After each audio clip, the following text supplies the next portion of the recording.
Thank you, IAP Tamil Nadu State Chapter, for this golden opportunity. And this is the topic we everyone aware about from our first year of the MD Pediatrics itself, because this COVID is much complicated, this topic. But whatever the may be the cause, so our primary and the topmost priority is airway breathing circulation. Okay, so I'm going to briefly tell about what are the so many things are happening every month. There is new things coming up in septic shock, but because of the target audience predominantly is a practical pediatrician and postgraduate students and fellows, so I try to limit certain key practical points at the bedside. And this following headline, they means talk about some pathophysiological abnormalities and how it is going to change the management. Rather than saying what is new, what was changed in the last 2 decades, actually what happened, what's happening in this current era with respect to oxygen, the topmost one, then fluid, the vasoactive drugs, antibiotics, then steroid and blood transfusion. So how we can going to implement this one, either individual parameters or as a bundle care, because the bundle care is changed so much the name and the comparison, lot of trials, and that means saying the controversy conflict because of the Rivers et al. Early gold therapy in 2 decades back. Then the new concept is coming up, very promising one is microcirculatory targeted therapy, because after achieving the macro circulation, but if time permits, I can discuss about this one and couple of 2 slides about the blood purification in the septic shock.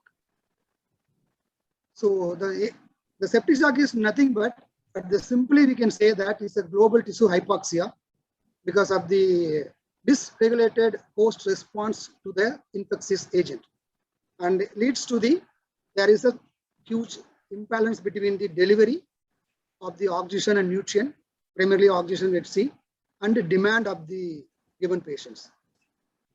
At the end of the day, at the bedside we can say that hypovolemia or hypoperfusion, then decreased vasomotor tone because of the distributive shock. The decreased vasomotor tone is going to play a major role, because that is going to determine the fluid challenge or whether to give or not give is one of the major impact on the septic shock outcome also. Then decreased arterial oxygen content, so ultimately going to deliver lower amount into the tissue level.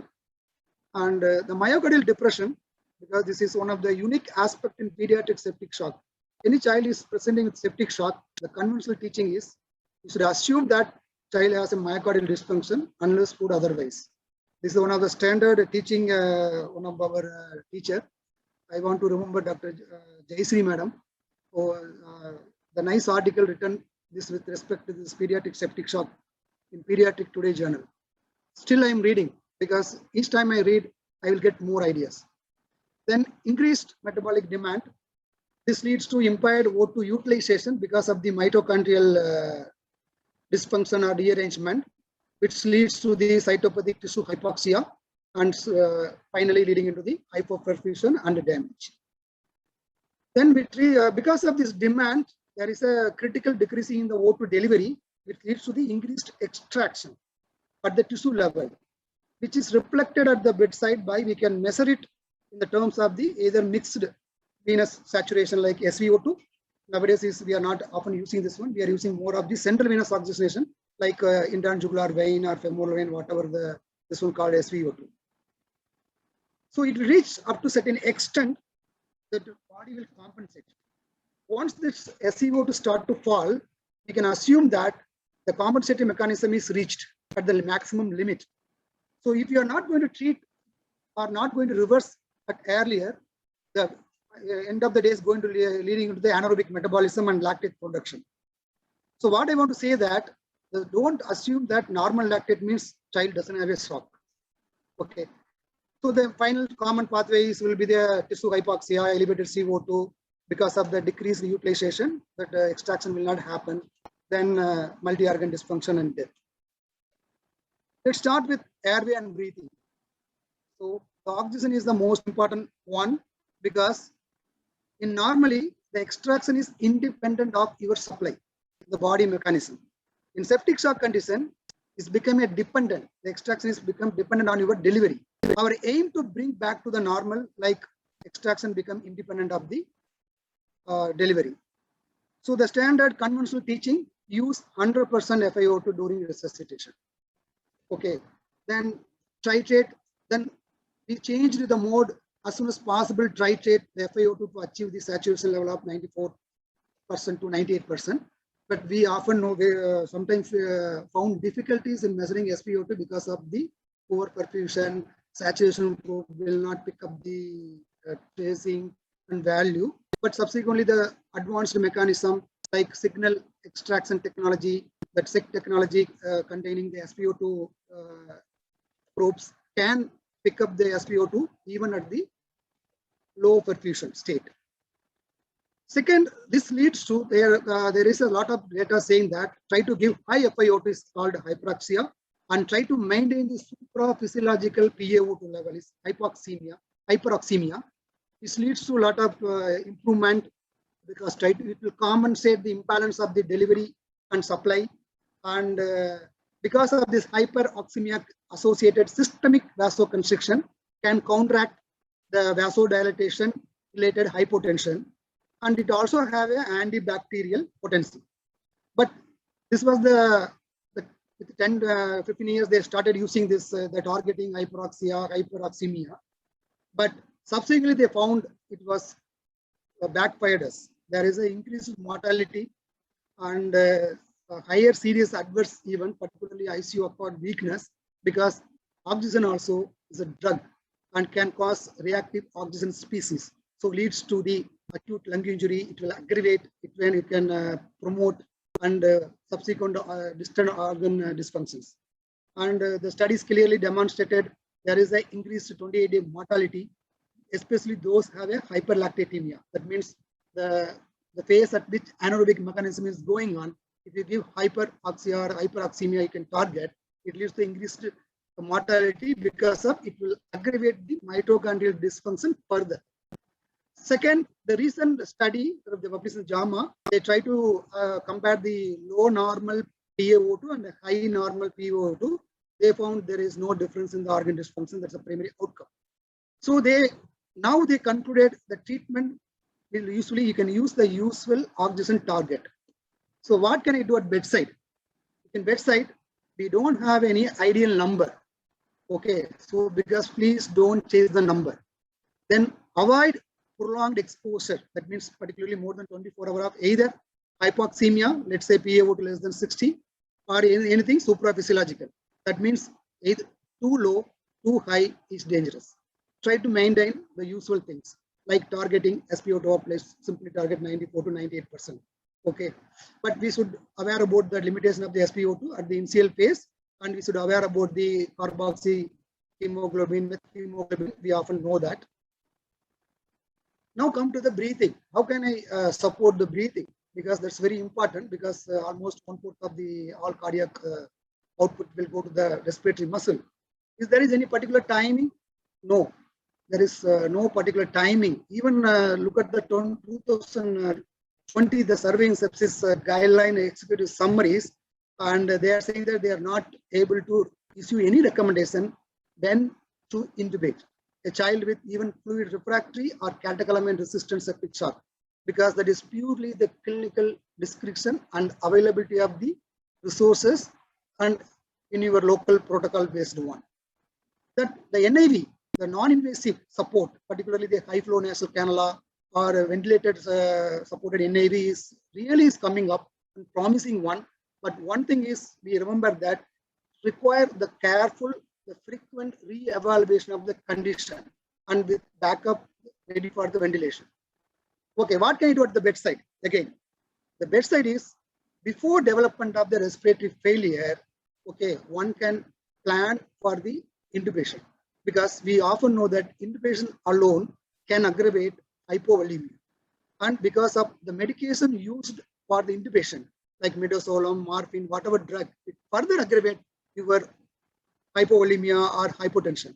So we should be very careful, but at the same time, we should maintain the balance. It's very narrow balance, but please don't hesitate to intubate. Don't allow the child go to the respiratory failure. And intubation alone is not going to help. You should have some protocol in your hospital or unit wherever you're working, either locally based or whatever the guideline you should do that, because intubation along with protocol-driven septic shock algorithm will definitely improve the outcome. That is more important. Now come to the fluid. The fluid also is a drug.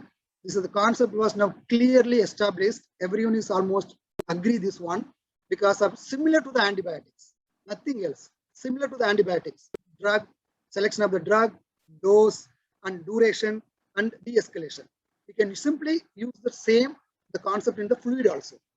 And in the septic shock algorithm, we can divide in the 4 part, like the ROSE concept, that means resuscitation, then optimization, then stabilization of your whole hemodynamic parameter, then try to evacuation. That means to remove extra fluid, what we are given at the earlier. Because the fluid overload is clearly demonstrated poor outcome. Irrespective of the resuscitation phase or optimization phase, stabilization phase or evacuation phase, whatever the phase, stage, the fluid overload percentage is crosses the 10% or more is have a poor outcome. And it will set a vicious cycle because it promotes the interstitial edema, the visceral swelling, then intra-abdominal hypertension, oliguria, then go to the again hypotension, then again you will end up with the fluid, then it will become vicious cycle. It's very difficult to break the cycle. So we should be very careful about the fluid, because what I want to emphasize is fluid is a drug similar to the antibiotic. There are 4 used indications other than resuscitation for maintenance fluid and replacement fluid or nutritional purpose, or sometimes you can use a combination of all. Of course, all the children might have a combination of these things. And try to, because the requirement of the fluid is, if you able to identify the early phase of the sepsis, because of the hyperdynamic in nature, at that time the requirement of the fluid will be different. And in the flow phase, that means after the initial stabilization, patient can try to mobilize the fluid from the third space into the intravascular volume. That time it can lead to the hyper catabolic or metabolic state. That time the fluid requirement will be conservative phase. But don't expect all children will pass through this phase of septic shock. Okay. So if you are able to identify at the bedside is fine. Otherwise, you can always think about fluid also is the antibiotics. So be careful. Second, regarding the dose and duration, because the delay in fluid also will equally dangerous because of the microcirculatory hyperperfusion and injury and organ injury. So they proposed 4 concepts. Can I go to the early adequate? Very difficult to define the adequate. Can I go to the early conservative? Give some small volume or small amount. Can I give the late conservative or late liberal? All those things. And the data was clearly says that try to give the restricted or kind of balance in your fluid infusion in the early phase, resuscitation phase, and then move on to the conservative phase of the later. Okay, you have a clear cut, have a promising data, and have a low mortality and good organ dysfunctions is coming up.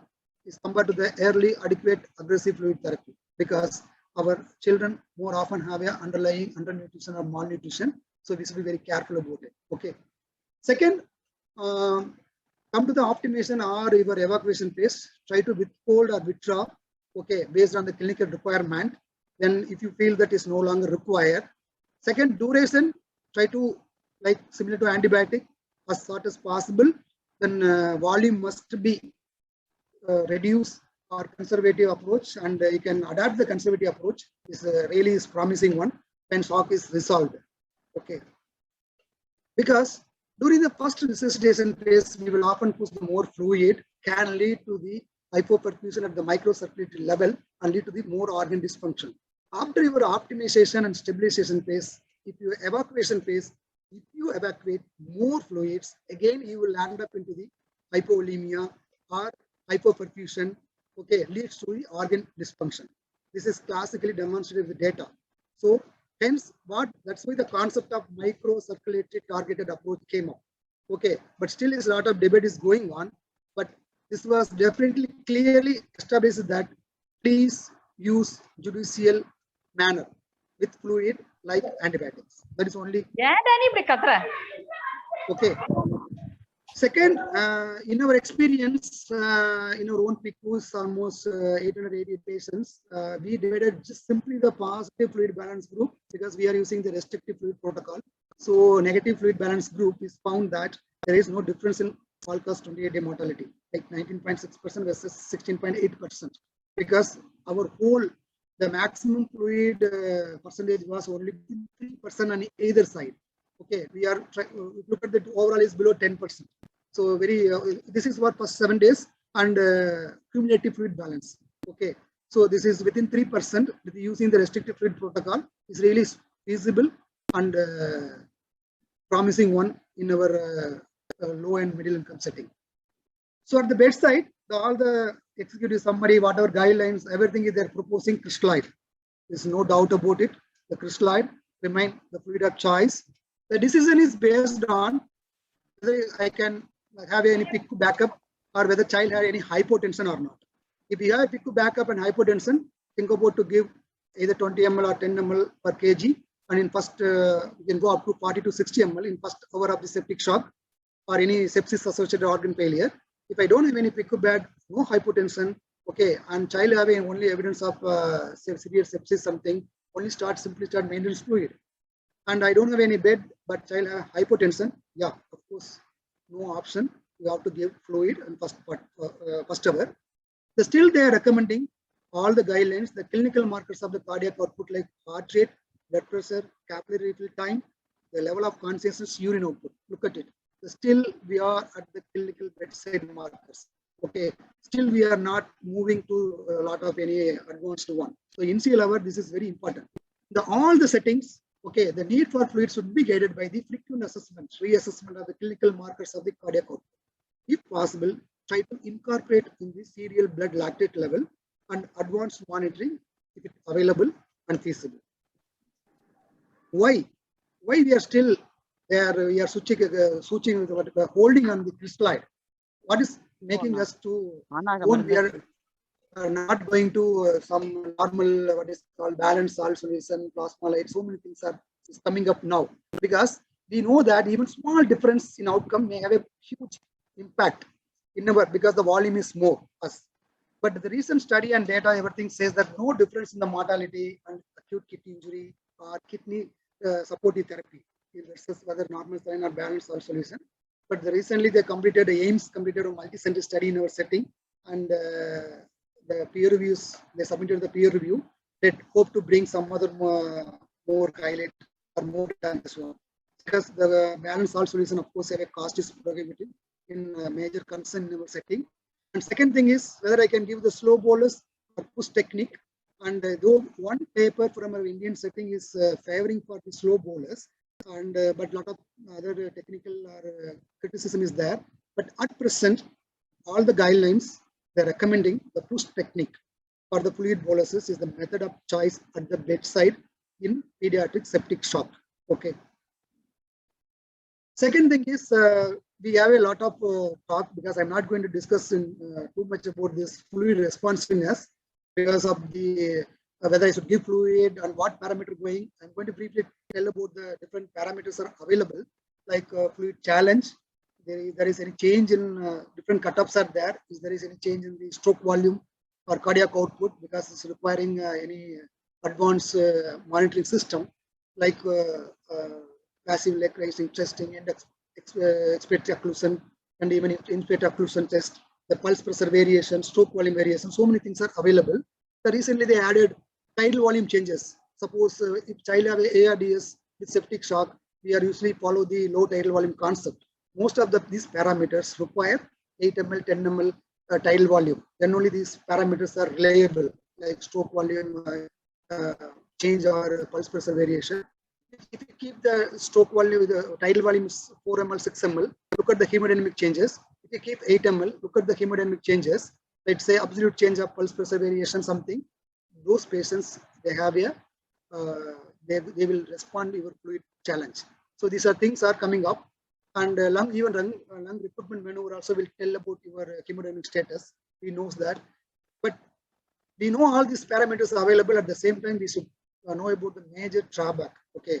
Because most of these things require real-time hemodynamic assessment and advanced hemodynamic monitoring, okay, like echo, at least you require, and arterial catheter, pulse control analysis. So much things are available. So we should aware about the main drawback available.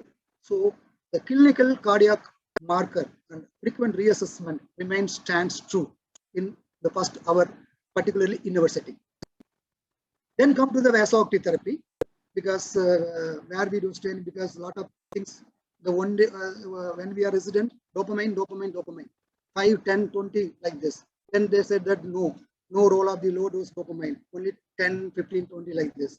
So now with this concept is now everyone is moving away from dopamine, whether it's a warm shock, septic, whatever the shock. So, but still there is no one vasoactive therapy is superior to another one. It's a clinician preference, the patient physiology, the local system, okay, availability and monitoring facility will determine. But of course, we are moving on more towards about the norepinephrine or epinephrine. Then always central venous line is required? No.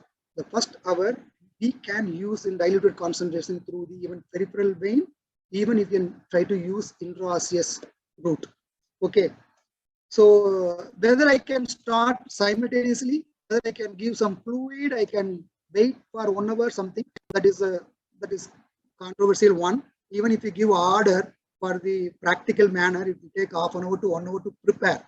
By the time our fluid challenge or fluid bolus strategy is over. So by practically means almost 1 hour is gone.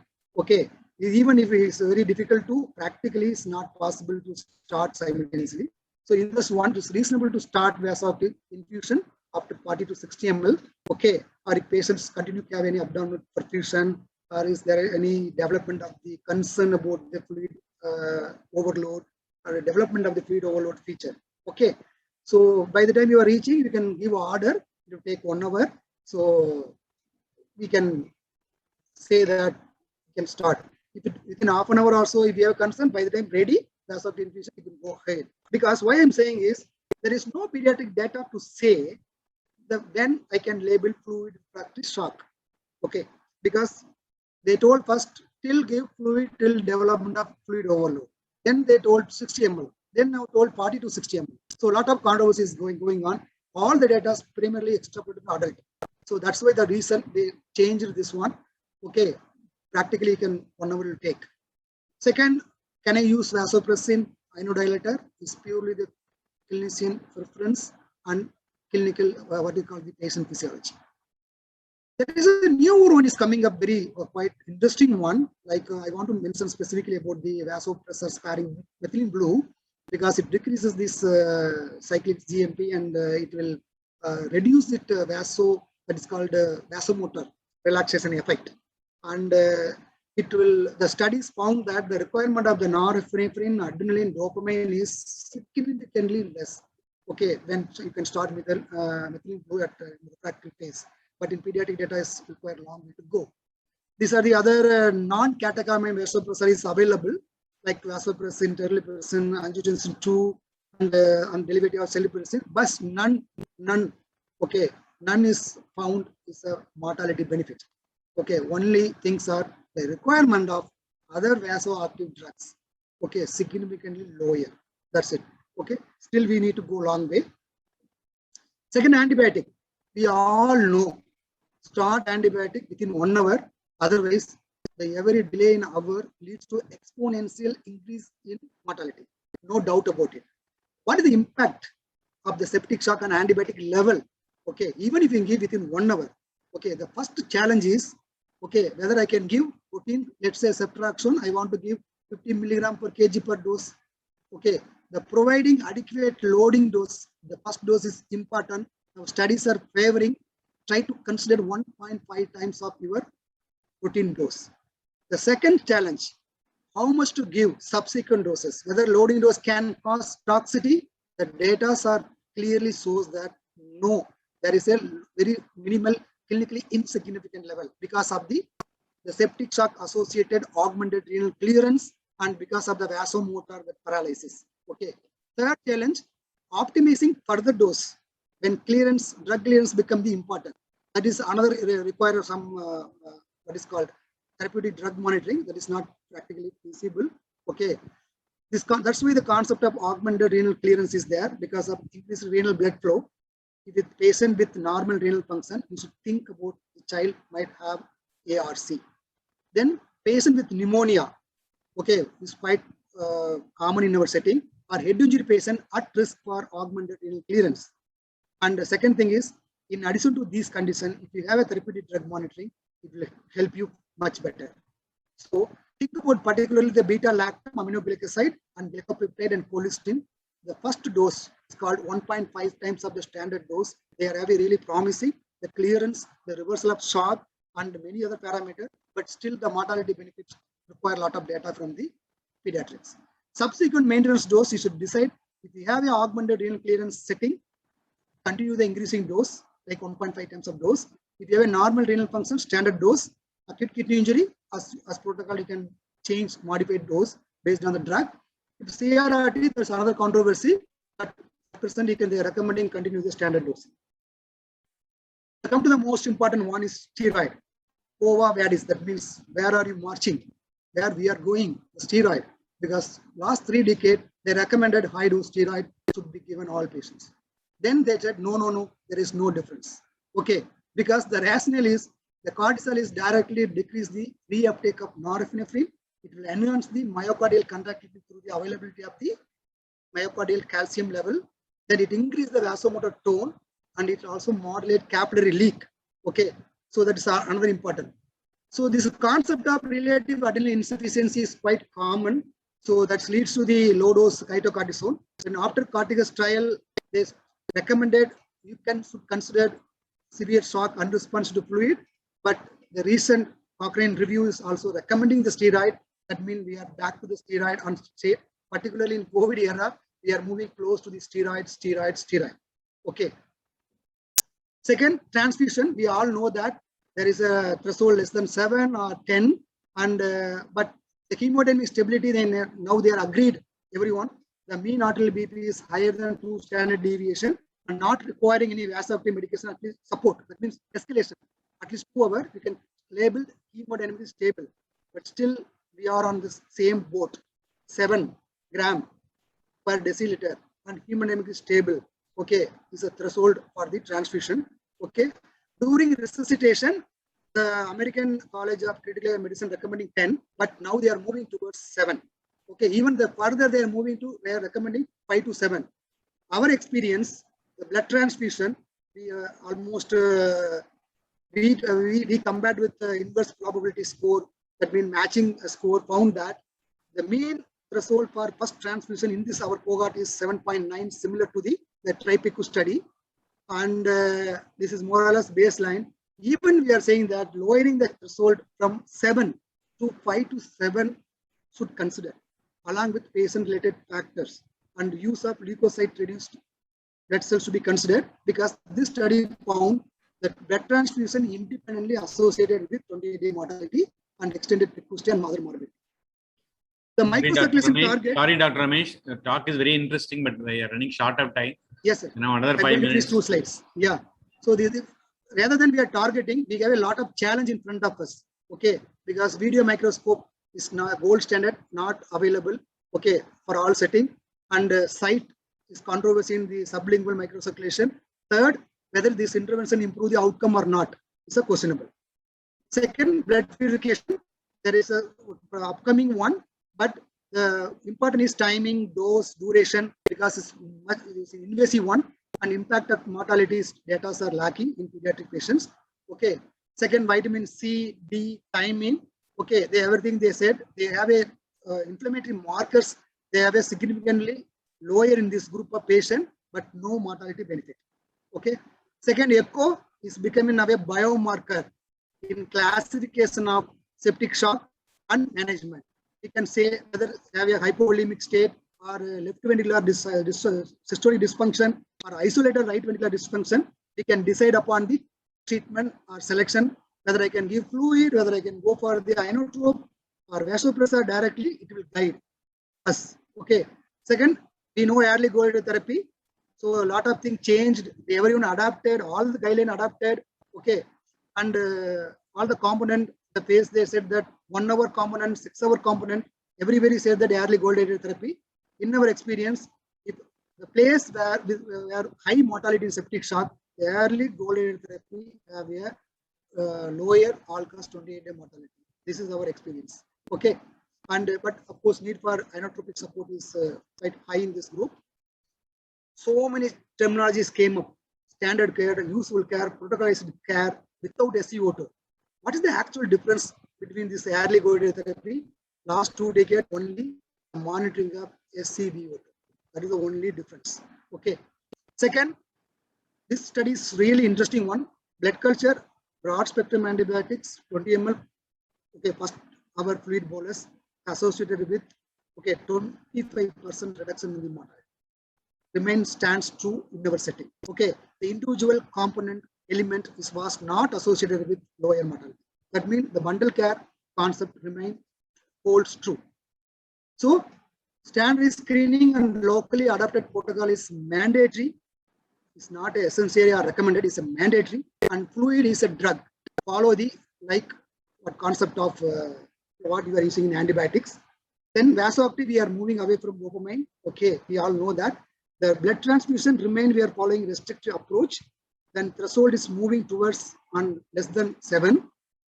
Steroid is back on track. Okay, this second, echo and ultrasound is one of the biomarker in septic shock management, classification, and management. The microcirculation targeted approach, okay, is promising, but we have a more challenge in front of us rather than the answer. Okay, I hope this talk will help many of pediatrician and fellow. And thank you once again for the IAP Tamil Nadu chapter and Pangavelu sir and Rajendra sir and other the organizing team with this golden opportunity. Thank you. Thank you, Dr. Ramesh. That was a very comprehensive and extensive talk on septic shock, some of the recent changes, whatever the concepts which have been we have been getting of late. I'll take first the questions or some comments on the chat box. Then, if anything further, I don't think I can hardly add anything to whatever extensively you have shown. Dr. Mahadevan from Pondicherry, your HOD has asked, aggressive SCO2 monitoring in your experience.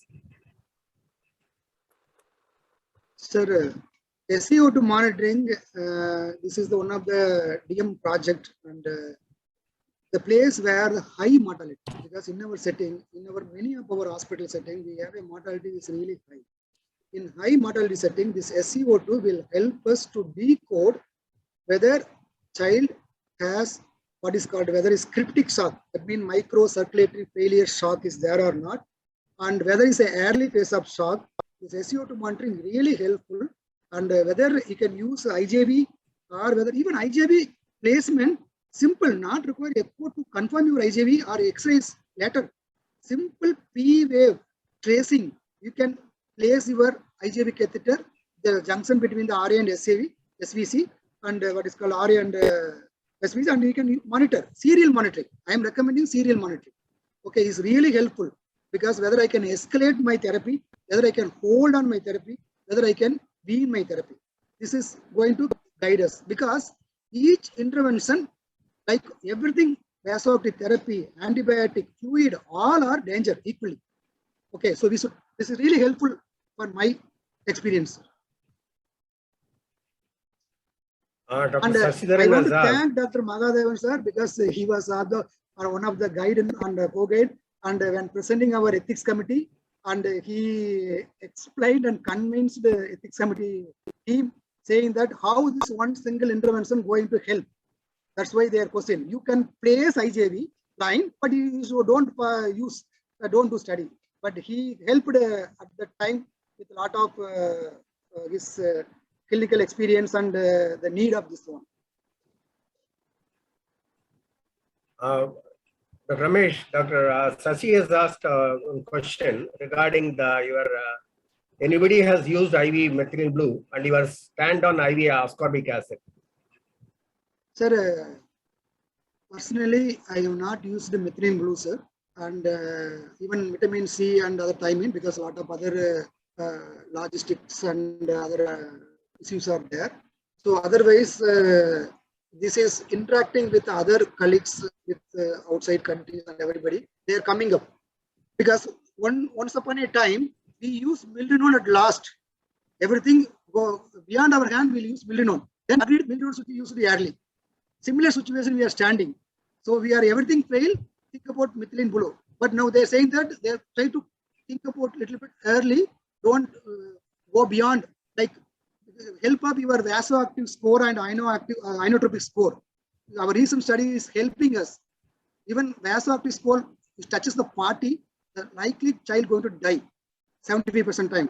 In that situation, we are timing, we are monitoring, we are all put it everything together, try methylene blue. Nothing wrong. Because why I'm saying is, rather than trying as a last resource that nothing is possible, because we are not sophisticated with ECMO and all those things in all the center. But methylene blue is cheaper one, is possible. Even if, let's say, after starting methylene blue, they are all of my colleagues, they whatever I interacted, their experience, the need of norepinephrine, all vasoactives within 24 hours, more than 50% reduction. What else we want? We might start early. It may lead to mortality benefit. Why I'm saying is, our mortality is high because of septic shock. We need to do intervention at early and timely manner. Dr. Mulle has asked your thoughts on HAT protocol, HAT, in children. Sir, it must be like PGH Chandigarh, your discussion probably during the ward rounds. Please go ahead. I don't know exactly what he wants from me. And sir, I don't, sir, steroid, I am. The same, probably, I think you had already answered. Sorry for interrupting. Yeah. Hydrocortisone, ascorbic acid, and thiamine. I think it was already answered. Because hydrocortisone have a synergistic action with thiamine and vitamin C. And recent RCT from outside country is they found even vitamin D, single dose. If you document vitamin D deficiency level, give vitamin D, the other inflammatory marker become low. But mortality benefit remain. Because the problem, again, same thing, this is coming up. We need to optimize what is called when to start. Because according to me, I am pro for steroid. Only reason, fluid refractory, if you label, and vasoactive dependent shock. Think about steroid. If you don't want to give steroid, you document child have a normal cortisol response. If you document, no, nothing. Because we are not at within half an hour, 1 hour is not possible to do cortisol level. Because what I'm saying is within 2 days, 3 days, you can see the response and you can titrate. Within 5 to 7 days dose. Because PGA, they used that study protocol is 5 milligram per kg per day in 4 divided doses. Okay. And second, of course, the malnutrition associated high cortisol level is another controversial thing. Okay. And this is low cost things we can think about it. Steroid and even thiamine also we can think. Nothing wrong. Thank you, Dr. Ramesh, for taking up all those questions. As a kind of winding up the session, I'd like to make a few remarks. First of all, we are extremely thankful to the intensivists. We cannot think of a situation in any pediatric setup without your help. We cannot sleep peacefully. So really, we thank the intensivists for taking up all the major, more difficult burden of managing such sick children. Second is, I find that today's talk, 4 of you are from PGH Chandigarh. Okay. And I'm happy that Dr. Srinivasan, who is the 5th person, also got trained under you. So it is a very good thing which augurs for our state that we are able to get so many of the very dedicated intensivists, the young persons who are going to have a lot of work ahead of them. So we are very happy. Just like previously, they used to say, BITS Pilani, there will be a Tamil Nadu train. So we are very happy that we are having from Chandigarh a lot of this pediatric intensivists. Third one is, at this juncture, as a general pediatrician, we are extremely thankful to all the teachers who trained us in PALS. So without PALS, like Professor Sunit Singhi and Professor Janagraman,